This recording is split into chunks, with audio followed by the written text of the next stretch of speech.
آداب ناظرین، میں خالد شہباز، آپ دیکھ رہے ہیں گواہ نیوز۔ ناظرین، ہم ایئر انڈیا کی فلائٹ کے المناک حادثے کے غم میں بھی ڈوبے ہوئے ہیں کہ ایک اور سانحہ پیش آ گیا۔ اسرائیل نے ایران پر حملہ کر دیا۔ اس کے 6 نیوکلیئر سائنسدان اور 2 اعلیٰ فوجی عہدیدار شہید ہو گئے۔ اطلاعات کے مطابق ایران کے 100 مقامات پر اسرائیل نے بمباری کی، جن میں شہری رہائشی علاقے بھی شامل ہیں۔ نیوکلیئر پلانٹس کو بھی نشانہ بنایا گیا۔ ایران نے جو ڈرونز داغے تھے وہ سب اسرائیل نے ناکام بنا دیے۔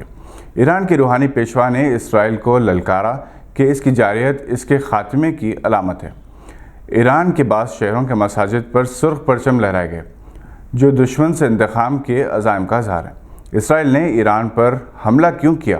یہ سوال اس لحاظ سے اہم ہے کہ 1979 میں ایران میں شاہی خاندان کا تختہ الٹنے کے بعد علامہ آیت اللہ خامنی کی قیادت میں اسلامی حکومت تشکیل دی گئی، جسے ایران میں اسلامی انقلاب کا نام دیا گیا۔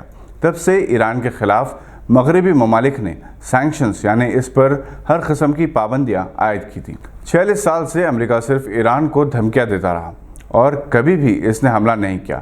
ایران اور اسرائیل کے درمیان بھی لفظی تکرار ہوتے رہے، مگر اب جو حملہ کیا گیا اس کی کئی وجوہات ہیں۔ ایک تو اسرائیل کی جارحیت، فلسطینیوں کی نسل کشی، ہزاروں کا قتل عام، انہیں فاقہ کشی کا شکار کر کے اذیت رسانی، بیرونی امداد پر قبضے کے خلاف عالمی سطح پر احتجاج ہو رہا ہے، اور اس وقت کئی ممالک کے ہزاروں ٹرکس اور والنٹیئرز امدادی ساز و سامان کے ساتھ اسرائیل کی پابندیوں کی خلاف ورزی کرتے ہوئے آگے بڑھ رہے ہیں۔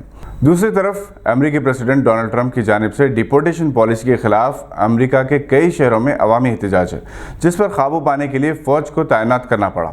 عالمی برادری اور انٹرنیشنل میڈیا کی توجہ ان حالات سے ہٹانے کے لیے امریکہ کی ایما پر لگتا ہے کہ اسرائیل پر حملہ کیا گیا۔ اس کے علاوہ جب تک سعودی عرب اور ایران کے درمیان تعلقات کشیدہ تھے، اس وقت تک امریکہ 2 لڑاکو بلیوں کے درمیان بندر کا رول ادا کرتا رہا، اور اب جبکہ چین کی پشت پناہی سے سعودی عربیہ اور ایران کے درمیان سفارتی تعلقات کی بحالی کا معاہدہ ہوا ہے اور دونوں کے درمیان برف پگھل گئی ہے، جس سے امریکہ کے مفادات کو خطرہ نظر آتا ہے، کیونکہ شیعہ سنی بلاکس نے عالم اسلام کو تقسیم کر کے اپنا الو سیدھا کرنا ہمیشہ سے مغربی دنیا کا نصب العین رہا۔ ایران پر حملہ مڈل ایسٹ میں کشیدگی پیدا کرنا ہے، کیونکہ اس سے یہ معلوم ہو جائے گا کہ آیا مسلم ممالک اتحاد کے حق میں ہیں یا نہیں۔ بعض ممالک نے اسرائیلی حملے پر تشویش اور مذمت کا اظہار کیا، اور بعض نے مجرمانہ خاموشی اختیار کی ہے۔ ایران سے زبردست جوابی حملے کی اسرائیل کو امید ہے، اور اس نے اپنے شہروں کو 2 ہفتوں کا غلہ اور ضروری اشیاء کا ذخیرہ کرنے کا مشورہ دیا ہے۔ عالم اسلام کو، خاص طور پر دنیا کے مختلف ممالک میں بسنے والے مسلمانوں کو اس وقت شیعہ سنی اختلافات کو فراموش کر کے اتحاد و اتفاق کا مظاہرہ کرنا ہوگا۔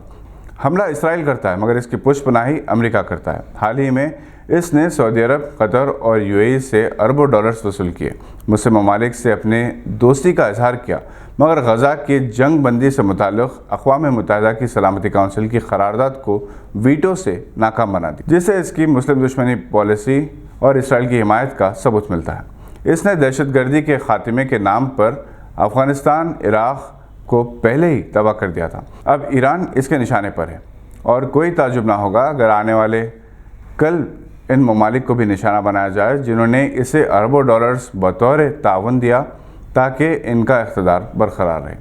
یہ تھی آج کی ایک اہم خبر پر نظر۔ ہم پھر حاضر ہوں گے مزید خبریں لے کر، دیکھتے رہیے گواہ۔